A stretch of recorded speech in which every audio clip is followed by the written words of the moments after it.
What's going on, everybody? I decided to make a third video, just kind of go over some of the questions that I've seen that have popped up, people that have reached out, just asking questions. The popular one is equipment. What should you buy? Where should you buy it? How should you buy it? When it comes to equipment, this is going to be determined mainly by the area that you're in, whether it's city or country, etc. I'm in North Georgia, and just between where I am and even down to if I went south to Atlanta, I would have or want completely different equipment. I currently am in a 22-foot bed Peterbilt, or Jordan bed Peterbilt, and when I go into Atlanta, it is a nightmare. Streets are tight, construction everywhere, traffic, tiny parking lots, you name it. The smaller trucks, the Dodge 5500s, Ford F550s with the 17, 18-foot beds is the way to go in a city-like environment, even down to the UDs with the flat front UDs. They are amazing in tight parking lots because of the turning radius. Also, the lower, smaller wheels, 17s, 19.5 wheels, is great because of the lower clearance on the bed. The lower the deck height is on the bed, the better angle you'll have for loading. So the newer Audis, the Mopars with the front chin spoilers, all that kind of stuff, BMWs, all that helps drastically loading. And now my truck is a dovetail bed, so that is what it is to compensate. But that's just some stuff to keep in mind. I am a wheel lift wrecker guy. I love wreckers, wheel lift trucks. That's just my thing, because 90% of what I do, I could be a lot faster and more efficient in a truck like that. But we also, I'm currently doing a lot of police rotation work, so you got to have a rollback for it, and you don't know what you're going to come across. There is a lot of guys that run wheel lifts and dollies doing, wreck chasing and stuff out west and up in Canada, and I think that's badass. That to me is just cool. And it just goes to show you can, if you're a smart enough operator, you can do anything with the equipment that you have, and that is the best thing to do, is whatever you decide to get. I do recommend a flatbed for somebody that is starting out, just because you can move other stuff. You're not limited to just cars. You can haul small equipment, you can move boxes, you can move crates of stuff. There is a lot of benefits to having a rollback. I think it's smart to have both, but that's not necessarily something for a startup. In regards to equipment, age of equipment, things like that, depends on your finances. What are you trying to do? Where's your credit like? Things like that. I always recommend, when it comes to business, that the best thing you can do is get a business, form a business, do all the proper structuring of a business, and start doing things to build business credit. I have started and restarted more times than I can count, because I believe in business, there's always two big hurdles: the starting up, and then usually down the road, there's no set time frame, you'll have a separate second hurdle to overcome. Whether you have some major repair, you have a major breakdown, you need to, do something of significance to kind of keep pushing forward. And I personally, in the past, always just was stopped dead in my tracks when that happened. So make sure you have, either some money saved up, lines of credit, things like that.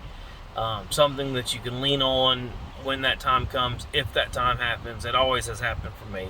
That can help you push forward in whatever the struggle might be.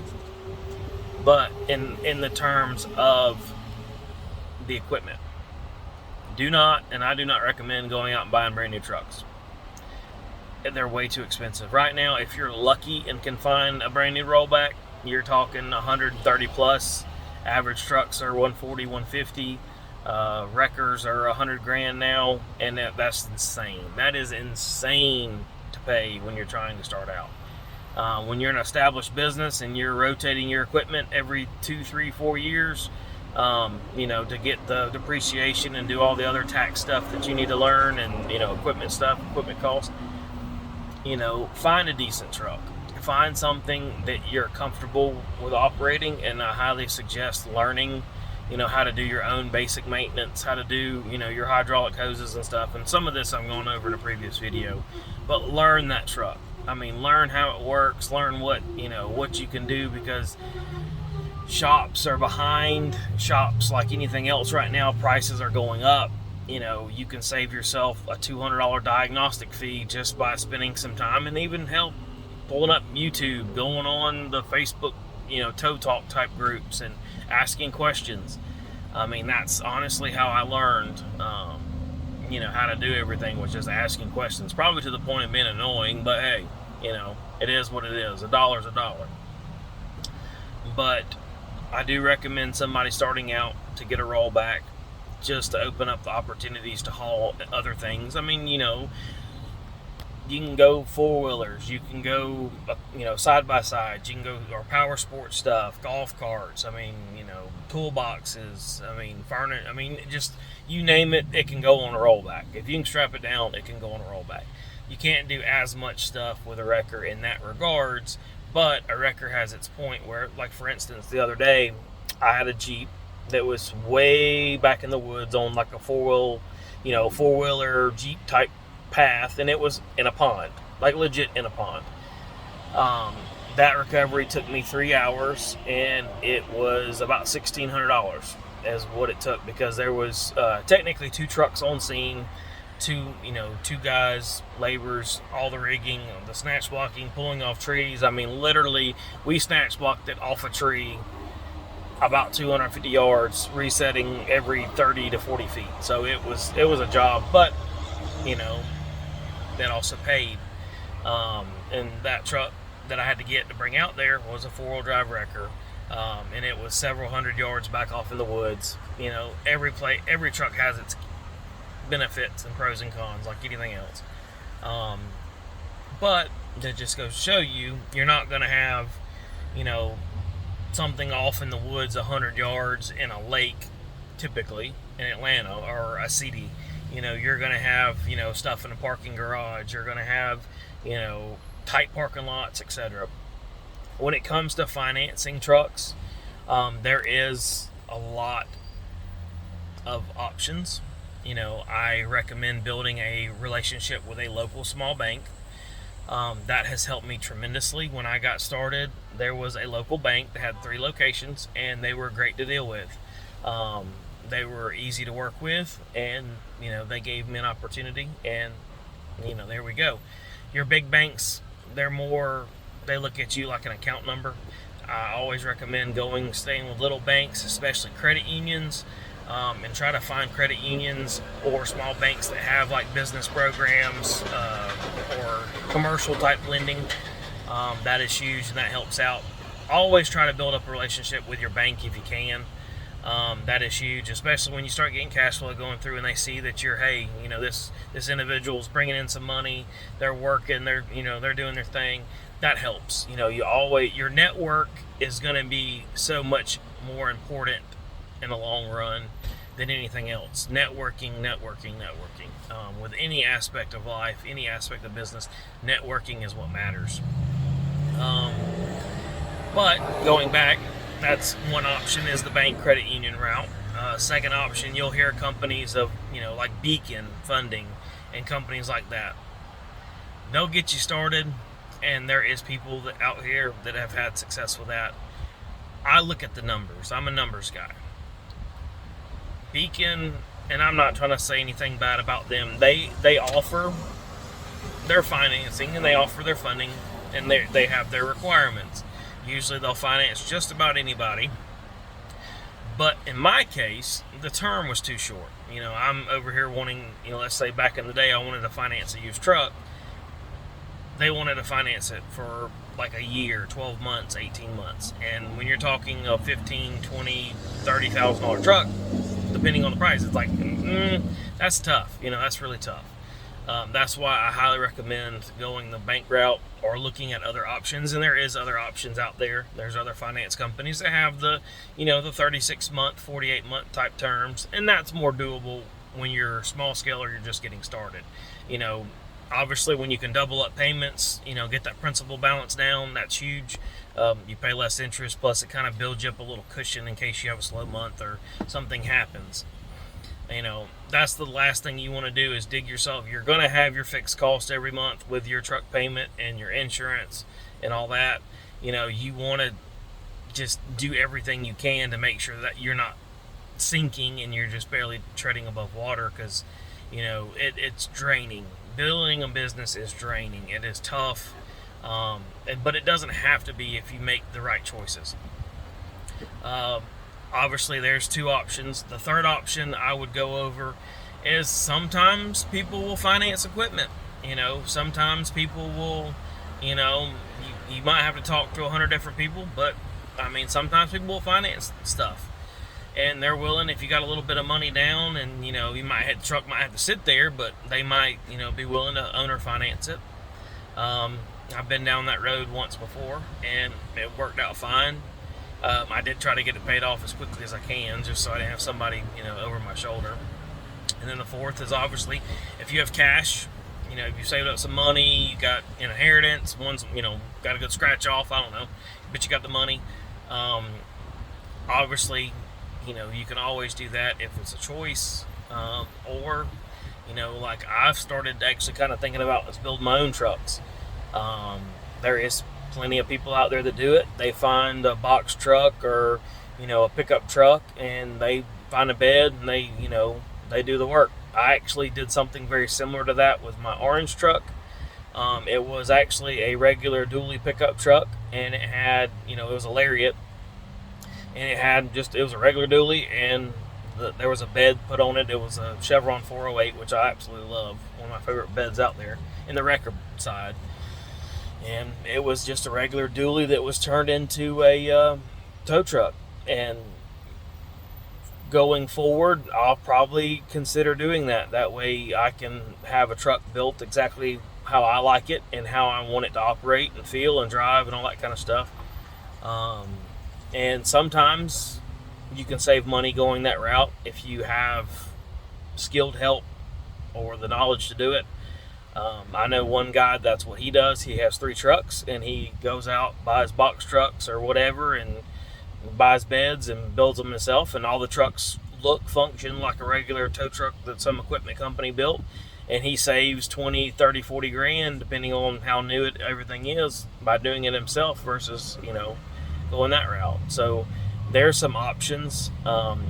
Definitely research your options and figure out what you feel the best, especially if you're talking about some of these equipment financing companies.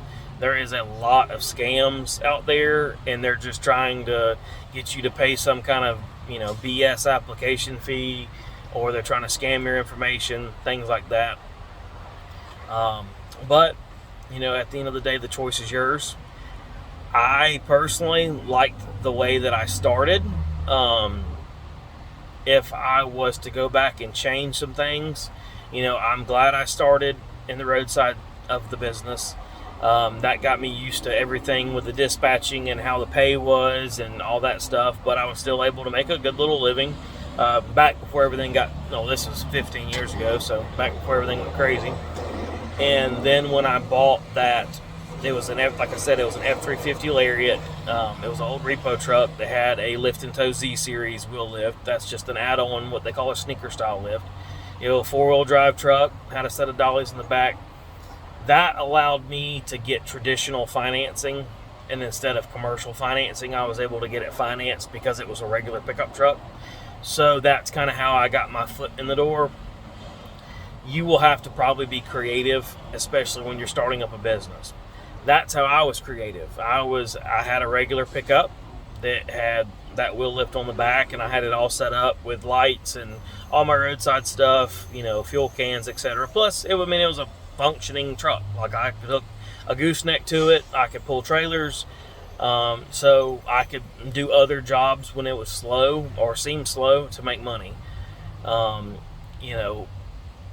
That to me, like, that works best for me. Now that's not everybody's go-to answer. If I was to do it all over again, I would have probably done the same route, and then I would have liked to buy a rollback, and then that way I would have had my truck that I ran every day, and then I would have the rollback too. But I got into some life issues with funding and not having enough capital. That's why I preach: get your business built, get business credit built. That way you can have high limit credit cards, and you can have stuff to lean on when you really need it. If I would have had all that then, or known all this then, I would have probably been a lot bigger now. But hey, it is what it is, life lessons. And here I am trying to educate anybody willing to listen with what I wish I would have known. So going back, I personally think that a rollback is probably your most universal means of towing. But like I said, I wasn't able to do that when I got started, and I figured out a way to get started, because at the end of the day, that's all that matters. It's just getting started. Just make initiative, get it going, get it rocking, rolling, do something. Sitting idle, trying to figure out game plans and all this kind of stuff, it's not going to do anything for you. Just the biggest thing is just get started. Just get out and do it. Figure it out when you come, and it will work out as long as you don't quit and keep pushing. But I'll keep this one a little bit shorter than my other ones, and I do appreciate that everybody that has subscribed, liked, and commented. If you do have any questions, please feel free to ask. I try to do everything that I can think of, and I'm actually in the process of writing an ebook with everything that I can think of, from business and credit and towing and just absolutely everything, with links and companies and kind of like a blueprint, if you will, of, hey, here, read this, and if you follow it, here you go. So I am working on an ebook, something cheap, but just be able to get the information out there, and just hopefully that that'll help some people out too once that comes out. It's a long process, I've realized, but anyways, I do appreciate everybody that watches the videos, and hopefully it helps, because that's what I'm here for. Is just, I want to help. I want to give out the information that I really needed when I was trying to start, that I didn't get. There was a lot of guys and women that have helped me, and I am extremely grateful for that. And so now I'm just trying to give back some of the information that I learned that hopefully helps you accomplish what you're trying to accomplish. But anyways, hope everybody has a great day. And like I said, if you have a question, please feel free to ask, and I will continue doing my best to answer them when I have time. Thanks.